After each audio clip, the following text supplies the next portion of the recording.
வணக்கம். நம்ம இன்றைக்கி அவரைக்காயும் சோயா சங்க்ஸையும் போட்டு ஒரு ரைஸ் பண்ண போகிறோம்.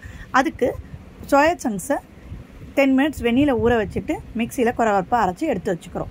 இப்போ வாணால எண்ணெய் ஊற்றி சோம்பு கடுகு போட்டு தாளிச்சிட்டு அதே வாணால பூண்டு பச்சை மிளகா பொடிப்பொடியாக நறுக்கி போட்டு வதக்கிட்டு ஓரளவு வதங்கினதுக்கப்புறமா வெங்காயத்தை போட்டு தாளிச்சிக்கிறோம்.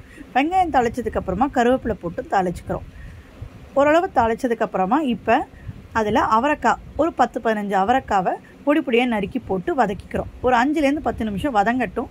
அதுக்கப்புறமா நம்ம தக்காளியை போட்டு வதக்கிக்கிறோம். ஒரு நல்ல வதங்கிடுச்சு. இந்த டைமு நம்ம அரைச்சி வச்ச சோயா சங்க்ஸை போட்டு வதக்கிக்கிறோம்.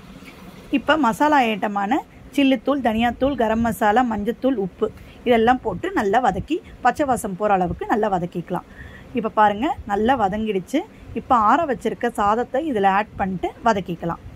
ரைஸ் ஃபுல்லாக நல்லா மிக்ஸ் பண்ணிவிட்டு ஒரு டேபிள் ஸ்பூன் நெய், ஒரு கைப்பிடி அளவு கொத்தமல்லியை பொடியாக நறுக்கி போட்டு ஒரு 1/4 ஸ்பூன் பெப்பர் தூள் ஆட் பண்ணால் நம்மளோட அவரைக்காய் soya chunks keema rice ready.